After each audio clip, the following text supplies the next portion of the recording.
नमस्कार. देशनातीमध्ये मी ऐश्वर्या शिंदे आपलं स्वागत करते. बघूया प्रदेशच्या आजच्या टॉप 10 बातम्या. राज्यात आतापर्यंत 2 टप्प्यातील मतदान झाले आहे. विदर्भ आणि मराठवाड्यातील 4 जिल्ह्यांमध्ये मतदानाची टक्केवारी घटलेली आहे.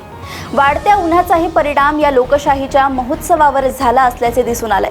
मतदान केंद्रावरील गैरसोयीचा परिणाम टक्केवारीवर होऊ नये म्हणून सर्व स्तरावरील प्रशासन सज्ज झाले आहे. यात प्रत्येक मतदान केंद्रांवर पिण्यासाठी थंड पाणी, सावलीसाठी 789 केंद्रांवर पेंडॉल, केंद्रावरील खोल्यांमध्ये पंखा बसवण्यासाठी खुर्च्या अशा प्रकारे सर्व सुसज्ज सुविधा उपलब्ध करून मतदानाचा टक्का वाढवण्याचा प्रयत्न केला जाणार आहे.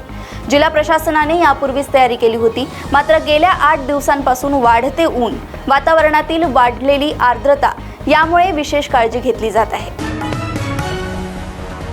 विद्यमान खासदार सुप्रिया सुळे आणि अजित पवार यांच्या पत्नी सुनेत्रा पवार आमने सामने आल्याने यावेळची बारामती लोकसभा मतदारसंघातील निवडणूक लक्षवेधी ठरत आहे.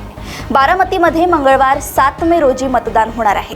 राष्ट्रवादी काँग्रेसच्या दोन्ही गटांमध्ये आरोप प्रत्यारोपांना उधाण आलंय. अजित पवार यांना निवडणुकीच्या प्रचारात गुंडांची मदत घ्यावी लागत आहे असा आरोप शरद पवार गटाचे आमदार रोहित पवार यांनी केलाय. तर त्याला अजित पवार गटामधून अमोल मिटकरी यांनी प्रत्युत्तर दिले. रोहित पवार हे स्वतःच एक गुंड असल्याचा टोला मिटकरी यांनी लगावलाय. पंतप्रधान नरेंद्र मोदींच्या यंदा महाराष्ट्रात जास्त सभा होत आहे. त्यामुळे विरोधकांनी भाजपला विजयाची खात्री नसल्याचं म्हटलं. त्यावरून भाजप नेते देवेंद्र फडणवीस यांनी प्रत्युत्तर दिले. कारण विरोधी नेत्यांना ऐकण्यास लोकही उत्सुक नाहीत असे फडणवीसांनी म्हटले. आम्हाला यशाचा आत्मविश्वास आहेच. विरोधकांकडे गर्दीही जमत नाही आणि त्यांच्या नेत्यांना ऐकण्यास लोकही उत्सुक नाहीत असे उत्तर फडणवीसांनी दिले आहे. लोकसभा निवडणुकीच्या आतापर्यंत झालेल्या निवडणुकीत इंडिया आघाडीकडे जनतेचा कौल असल्याचे स्पष्ट दिसत आहे. देशात व राज्यातही परिवर्तन करण्याची जनतेची भावना आहे. नरेंद्र मोदी व भाजपाला जनतेचा कौल लक्षात आला असून पराभव होणार व आपली खुर्ची जाणार या भीतीने पंतप्रधान नरेंद्र मोदी यांच्या भाषेचा स्तर खालावलाय.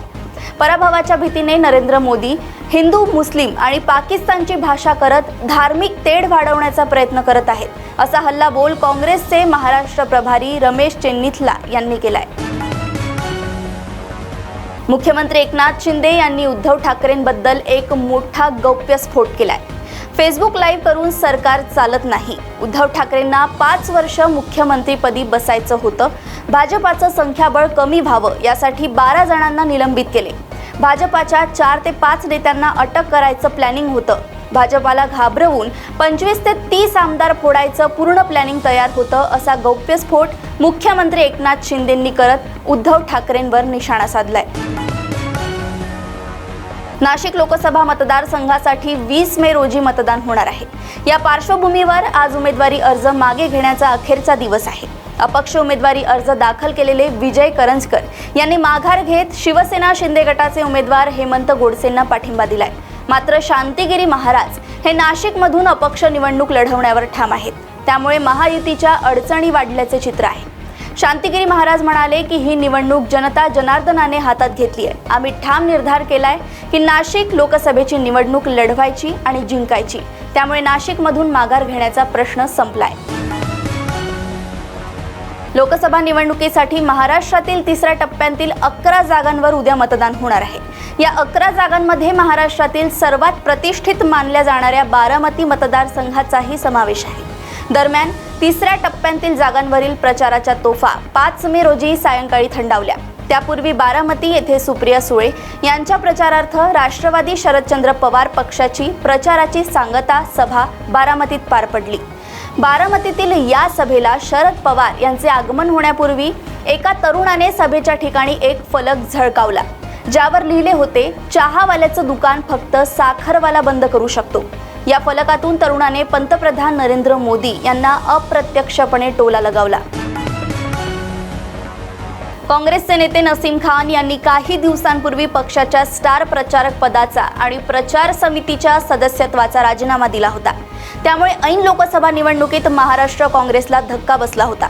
काँग्रेस पक्षाने राज्यात एकही मुस्लिम उमेदवार दिला नसल्यामुळे नसीम खान यांनी नाराजी व्यक्त केली होती. तसेच समाजाची भावना लक्षात घेऊन आपण काँग्रेस पक्षाच्या स्टार प्रचारक पदाचा राजीनामा दिल्याचे त्यांनी स्पष्ट केले होते. यानंतर महाराष्ट्र काँग्रेसच्या नेत्यांनी नसीम खान यांची भेट घेत त्यांची नाराजी दूर करण्याचा प्रयत्न केला।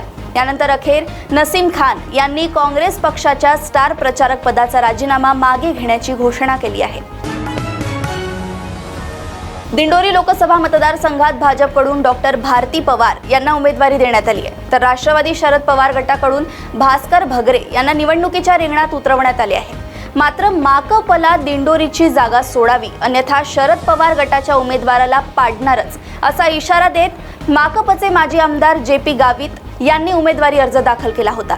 यामुळे महायुतीची डोकेदुखी वाढली होती। आता JP गावित यांनी दिंडोरी लोकसभेतून माघार घेतली आहे, तसेच शरद पवार गटाचे उमेदवार भास्कर भगरे यांना पाठिंबा जाहीर केलाय।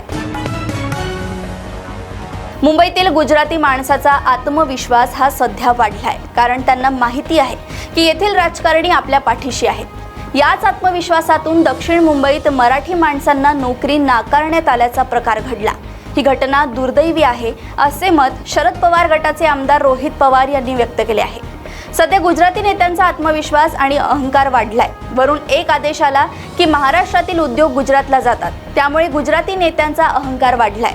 त्यामधूनच गुजराती कंपन्यांकडून मराठी माणसांना नोकरी नाकारण्याचे प्रकार घडत आहेत। हे असे होत असेल तर मराठी लोकांची ताकद दाखवून द्यावी लागेल असे रोहित पवार यांनी म्हटले आहे। अशाच प्रदेशातील टॉप 10 बातम्या जाणून घेण्यासाठी बघत रहा देशोन्नती। आणि अजूनही तुम्ही आमच्या चॅनलला लाईक आणि सबस्क्राईब केलं नसेल तर लगेच लाईक आणि सबस्क्राईब करा आणि बघत रहा देशोन्नती। नमस्कार। ठळक घडामोडींसाठी देशोन्नती न्यूज चॅनलला सबस्क्राईब करा आणि बेल आयकॉन प्रेस करा।